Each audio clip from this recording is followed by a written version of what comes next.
Yay, you press play. Now put your fucking phone down. Okay, no more phone while you're driving, and everyone's gonna be okay. Everyone's gonna be fine. Cool. That's that. Now, let's start the episode of this podcast. Fair enough? Cool. Hey, I saw you look at your phone. Don't do that again. Okay, now we'll start. Welcome to Board While Driving, and thank you for listening. If you're wondering how to listen on another app or another platform, perhaps the one you're listening on currently, just go to www.boardwhiledriving.com and you can find all the links to where this podcast is available. Okay, cool. Thank you. Today, Armen and I watch Season 2, Episode 10, the season finale of Game of Thrones. Valar, Morghulis. Directed by Alan Taylor and written by David Benioff and D.B. Weiss. Okay, so Tyrion awakens to a changed situation. King Joffrey doles out rewards to his subjects. As Theon stirs his men to action, Maester Luwin offers some final advice. Brienne silences Jaime. Arya receives a gift from Jaqen. And Dany goes to a strange place, while Jon proves himself to Qhorin Halfhand. Alright, long episode, so let's get right into it. Obviously, Sam Baggins. Not Sam. Sam Baggins. No, Frodo Way to insult. Baggins. Way to insult both Sam. franchises. I know. Sam. Yo, I don't know. Samuel Tarly. Wait, is that this show or the other one? It's this one. Oh god, what's the other one? Sam Gamgee. Oh. Well, And that's Frodo not- Baggins. That's not too far away from this one either. It's pretty far away. It's not even the Sam same. Gamgee and Sam Tarly. Tarly, and both Italian.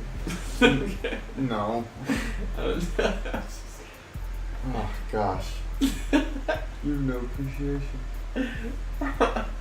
You're both Italian. You have no They're appreciation. both fat. No and respect. Probably eat pasta on the reg.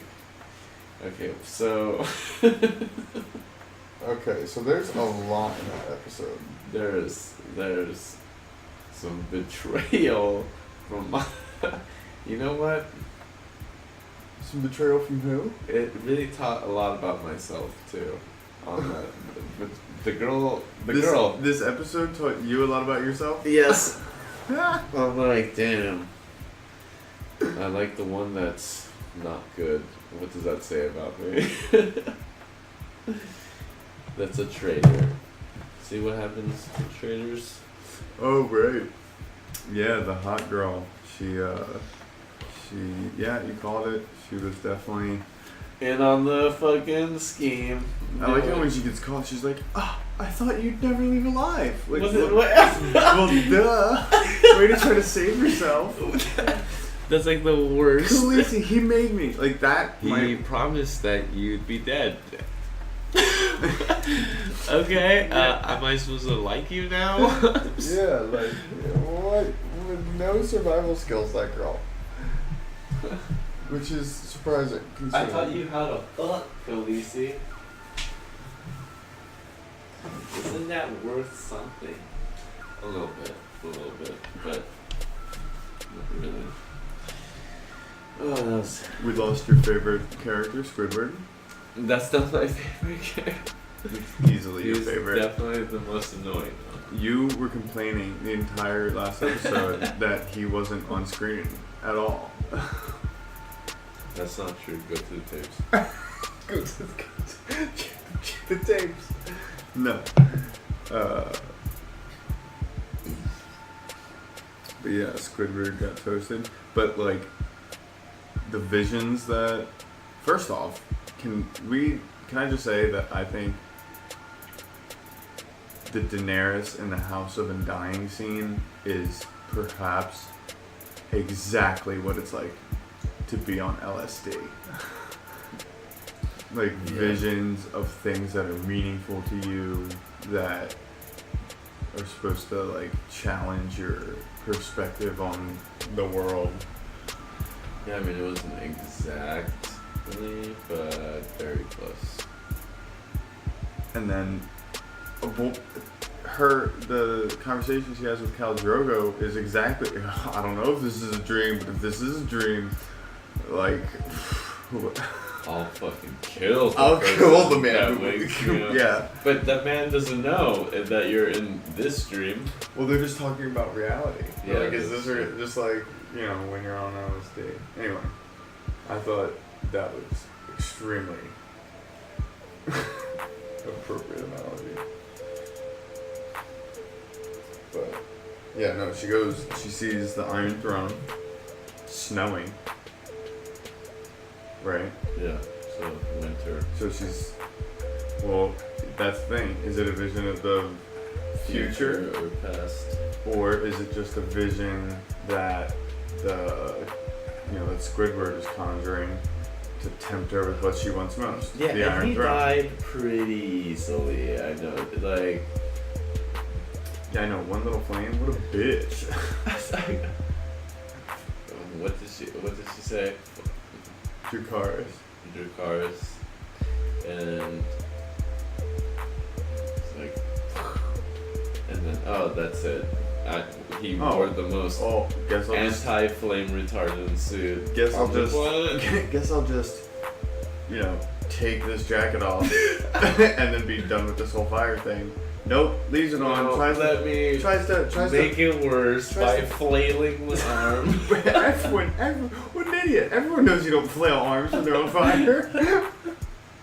But and then you're right. That suit is like the most combustible. It must have been pre-loused with fucking like he's fucking lighter fluid. Doused himself. He's just constantly bathing in frankincense and myrrh. Well, He's maybe just- that's what that blue shit is that they're drinking. He's just on that gas. Right, the nightshade. He's just constantly just out of his fucking sweat glands. He's just fucking pouring out fucking gasoline. Because literally, as one flame, one flail, and then he was just went right up. He's on that NOS. He's on that fucking Fast and Furious juice.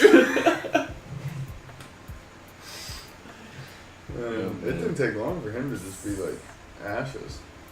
Yeah, and he had such a very valuable power, like for that to not occur, which was magic. And like other bodies, where they all go. Like, oh no, you got the real one. The first to flame.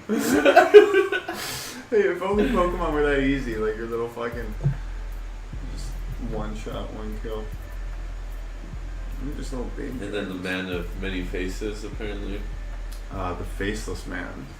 Face. One So, of the faceless men.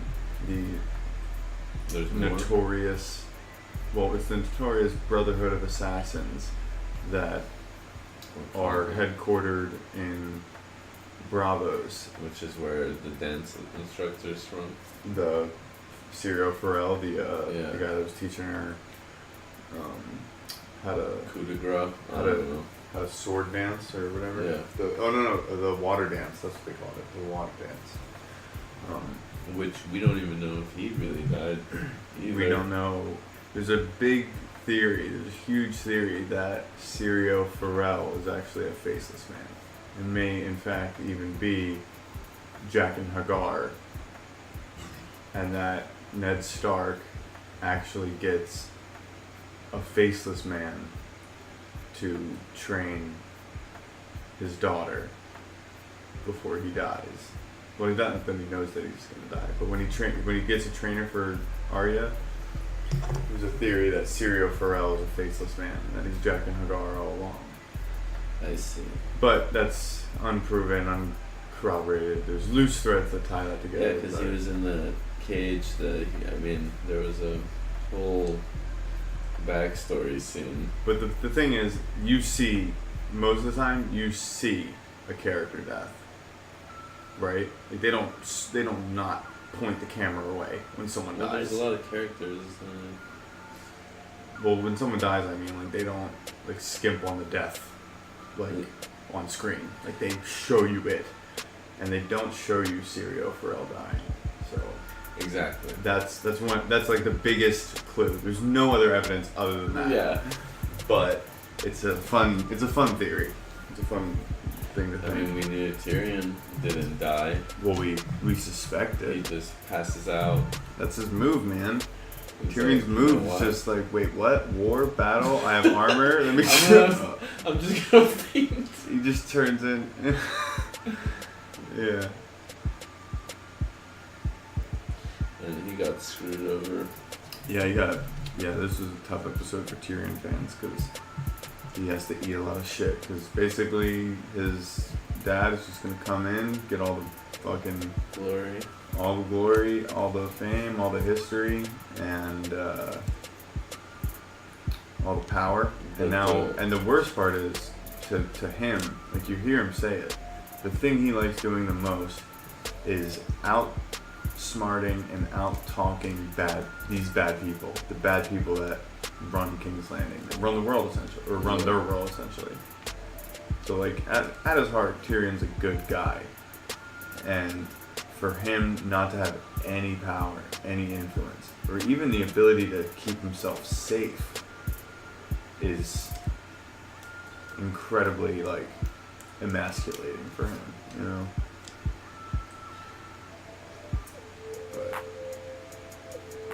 And then But he's Tyrion. there's Lord Nicholas. He's sort of on the side, but I don't trust him or Lord Baelish or Yeah, Varys is a sneaky spider. It's well, hard to they're really. all of them, both those guys. Yeah, they're both like two They're- snakes in the grass. Yeah, but like they're not. It's hard to know which ones. Like I doing feel like what. they're just battling each other, but by like in a chess game where like they have to, you know, manipulate others to like play the game. Like, but what does the winner get really? Just like bullshit bragging rights. That's true. I mean, well, we don't know, but we suspect a lot more than that. That the winner actually is like the person who's ruling, right? The person whose will is reflected in the kingdom. Yeah. And I think Lord Baelish wants to fuck Sansa. Sansa. Yeah, for sure he does. To be like, hey, like to go to Catelyn and be like, I fucked your daughter. Can't do anything about it. Guess what? She looks And just then- like you did back when I wanted to fuck you. So So this win is one for a- the Baelish. Basically, that's the only way. Like, yeah, so. Yeah, I no, guess that's we're even now. But I did nothing to you. yeah. He's definitely got that creepy. He's got that revenge, like, locked. But see how far revenge took him? Pretty high up there. Pretty high up there. So what does that say? What does that teach Well, people? Keep that He's- fire and he made a inside. big, and he even got higher up there now. Yeah, because and- now he's the Lord of Harrenhal, and he's, you know, got all its lands and titles and incomes and. And Khaleesi, too. She was just like, I'm gonna rain fire and blood. I know, she just bossed into that House of the Undying, just like, oh, you scared of a little girl, you bitch? Like, she went in guns Like, blazing. Oh my gosh, she would not be afraid of that butterfly. That No, she would not. So it did teach you a lot about yourself. Yes, it did. That And- taught, like, don't be afraid of butterflies. 1, 2. Like, be a boss ass Khaleesi. There you go. Be Awaken very your boss. inner Khaleesi. It's sort of, yeah. I mean, she is the dragon queen. Release the dragon. Yeah. So, but also. Release the Khaleesi. Yeah, but you were saying, Ooh. like, oh, you don't want revenge in your heart, blah, blah, blah. This is proving. Well, revenge is a good thing. Okay, you're at season 2, buddy. Okay. Hang in there. I mean, even if I make it to this stage of revenge, that's You're like, it's a really good high, just lock up traitors and apparently liar in the vault. I thought the vault was gonna be like the expensive thing because it's unbreakable. Think about it. Yeah, this isn't Ocean's 11. That they can melt down. This isn't like a heist movie. They're like, oh no, the money's not in the safe at the end. The secret is it is the safe. Like, no. I can't. I'm sure that safe is rather like it probably took a lot of labor and. So how the fuck did you pay for all that shit with nothing? The king of cards, bro. I don't know, man. The thing is, they skimp over a lot of the details that go into the book. Yeah, they need to make, backstory. Okay, so there's 2 points in this episode where the book readers get a lot more than what the where Karth, how it was created. Well, they get not so much, but more. They get more of the workings of it. Yeah, because you how get did the 13 people meet and Lois. Yes, you get much more. Yeah, you get much more of the democracy choosing. You get much more of the politics, and you get much more of the understanding that way. And I think it breaks down actually differently, although I can't remember exactly. But it was too. Alright, we just have to assume things. But yeah, there's that, and then the other point in this episode where they kind of really do a broad brushstroke over a really crucial fact of the universe, or of the things that happened in this story of the narrative, is when Theon gets knocked out. Like what happened afterwards. And then the next thing we see is, so Theon gets knocked out, and that's obviously because, if you remember back in 2 episodes ago, or no, 3 episodes ago, when Roose Bolton was telling Robb Stark, hey, let my bastard deal with Winterfell, let's not march north. If we march north, we lose this war, you lose half your men. Okay. Let my bastard take him, and we'll get a raven through that'll say, if you hand over Theon, we'll let. Remember Robb said that? Let any Ironborn who surrenders go home free, except Theon. Okay. And then Roose was like, I think they'd be willing to make that deal, and then something happened. Anyway, so when they knock him out, that's what they're doing, and that's not really the crucial point. The crucial point is the next scene of Winterfell was Bran and them and Rickon, Hodor and Osha coming out of the walking out of the and everything's burned. Yeah. And immediately prior to that, apparently Winterfell was surrounded by Stark allies, and they presumably knocked Theon out to go hand him over to the Starks so that way they could go away free. Okay. And we don't get any other explanation as to why there's no people outside the walls when they leave. There's no... Yeah, no one wants to chill for a second. And why is everything burned? Why is everything... If they left to go be like, hey, we surrender, sorry, here's Theon, you can kill him. We're gonna go home now. Why would they burn? Why and how could they burn everything? How would they have burned everything? Right? So it doesn't make a lot of sense. What really happens, and what would be good for you to know moving forward, is that Theon, or no, I'm sorry. Well, actually, the Stark allies. It's gonna be hard because I don't want to spoil it. Okay, then don't do it. Don't do it. But also, I remember in the last one, Dog, aka Burnface, The Hound. Uh, Don't call him what Joffrey calls him. Jesus. First degree. Dog. First degree burn. No, is first degree like the most? Is it like most excessive 1 through 5 or like 5 through 1? The fact I think third degree. So Third is is like bad, or is Like it the first worst. degree is like worst?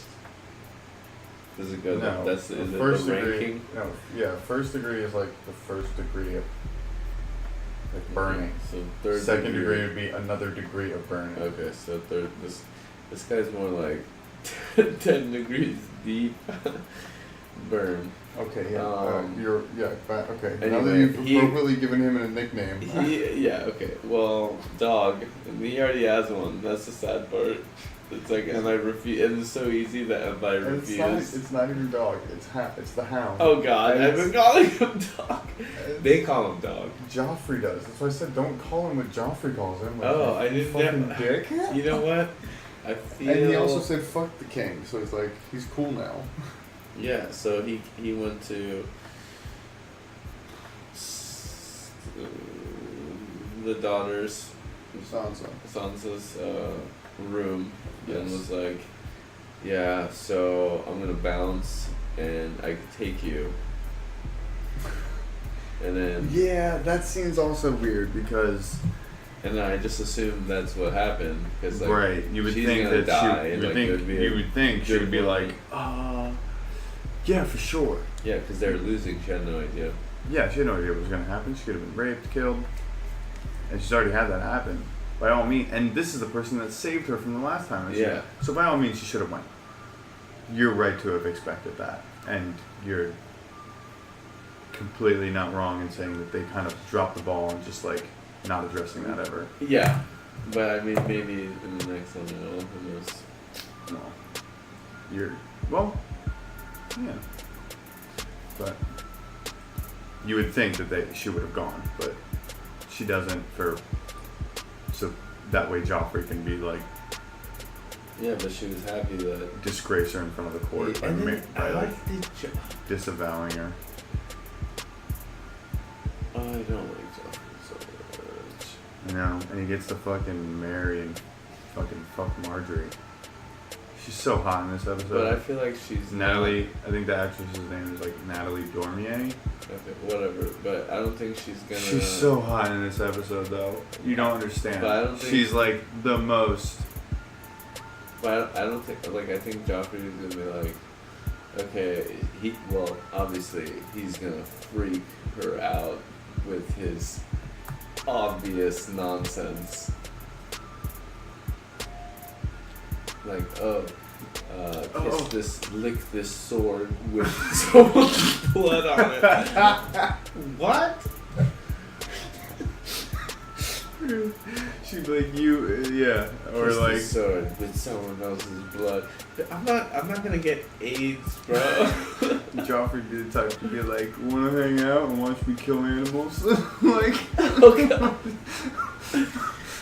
Oh god. I think my little sister just got a rabbit. We can pull its feet off. Joffrey's such a fucking inbred fuck.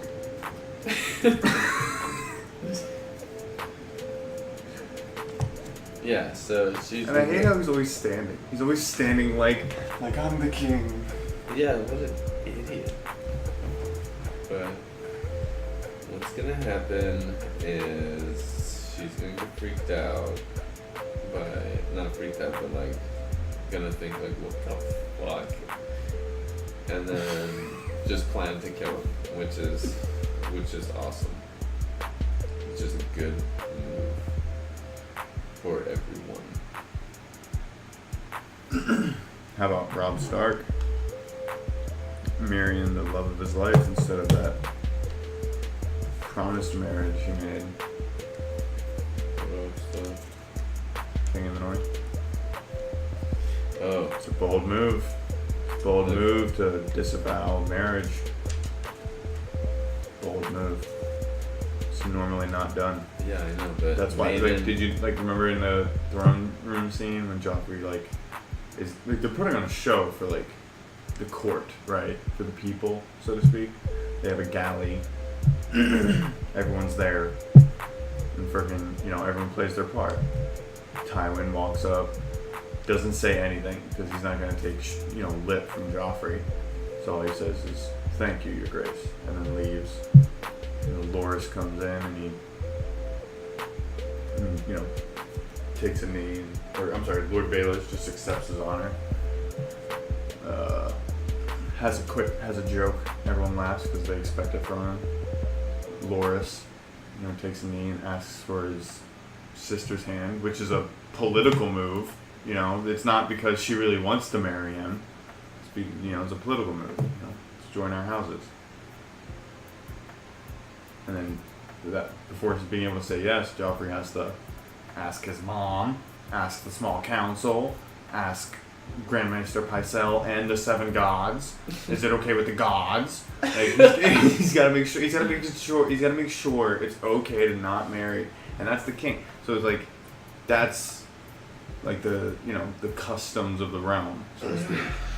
So for Robb to break a marriage vow, especially as a king and fancying himself a king in the north, to break a marriage vow that he made, marry a girl out of passion is like unheard of. But now she is his and she's. That's probably said incorrectly. He is she's. No, she is his and he is hers. It's too tongue twisty. Yeah, that, and then also, this had a lot because then the fucking witch lady. Oh yeah. Ginger Bush. Ginger. I'm just gonna call her Ginger Bush. Bruh.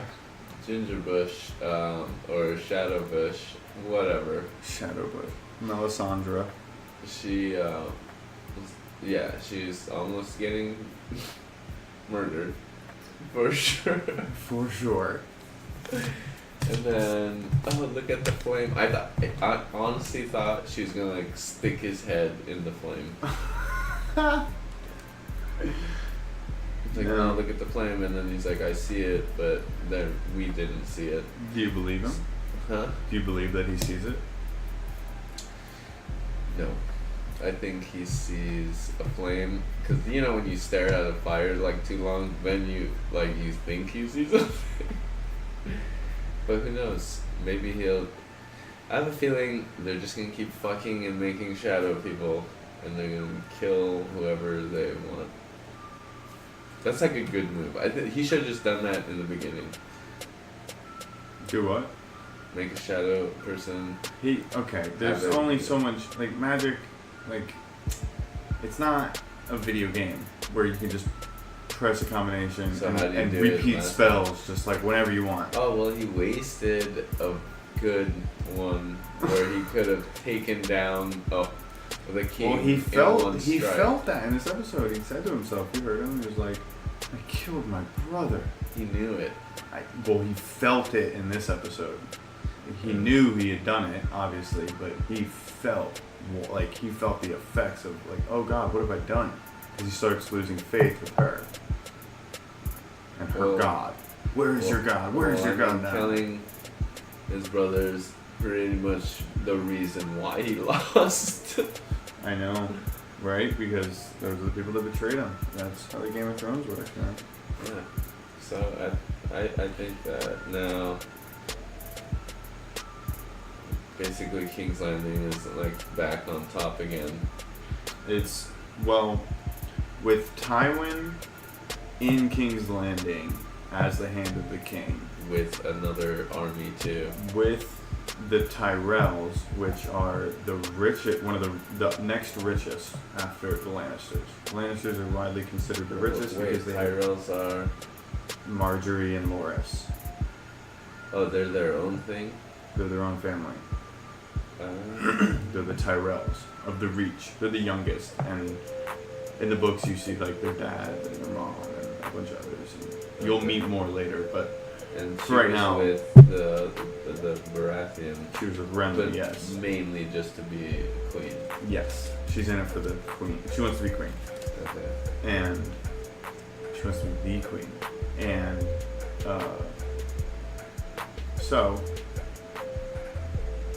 the Tyrells from the Reach, which provides most of the food for the realm, joining with the Lannisters is like a huge like plus on the Lannister side. The fact that they're switching sides and like supporting them now instead of another king. Basically, with Renly gone, there's only 4 kings left. Joffrey, Robb, Stannis, technically, although he's now been defeated, so he's got to kind of like regroup and, you know, try to figure out how to get an army. So you got 1 king already down, 1 king dead, 1 king on the throne, 1 king in the north still fighting this war, and then you have Balon Greyjoy, who is just... See, like I told you, the Iron Islands, like every 20 years or so, they get a little upstarty, a little rapey, a little pillagey, and they start declaring themselves king of the Iron Islands, and someone has to go over there and be like, hey, fucking cut it out! You're bugging your neighbors! And then they quiet down for a little bit. But it's like every quarter century or so. So, right now you got 4 kings. But yeah, that's it. A+ episode, I think. Yeah. The best one we've seen so far. Yeah, and this is well, actually, I don't know, like, too heavily, but yeah, this one. Well, And did it make up for the last 3 build-up ones? No. the last one wasn't a build up. Remember now? Yeah, it was. No, it was all action. Oh, actually, no, the last one was good too. Yeah, It was just all. It was yeah, just you're 6, 7, and 8 that was like brutal. Yeah, but this one, like, and you would assume, oh, okay, Well, this one got a lot of good like tied ends, and then also a lot of good like loose ones for next season.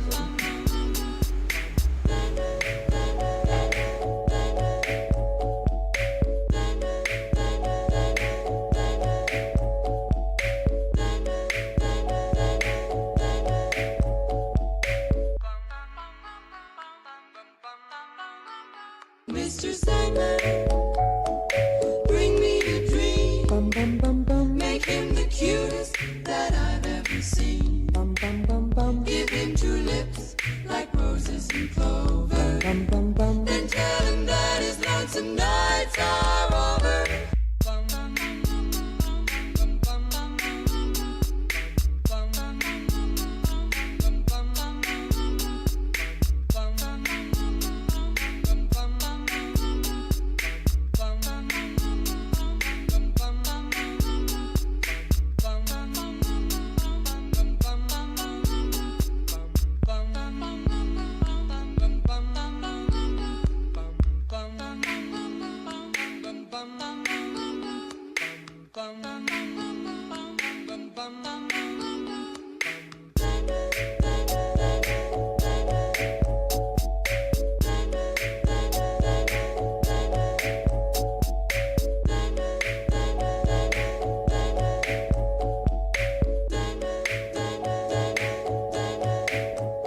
Mr. Sandman, bring me a dream. Make him the cutest that I've ever seen. Give him 2 lips like roses and clover.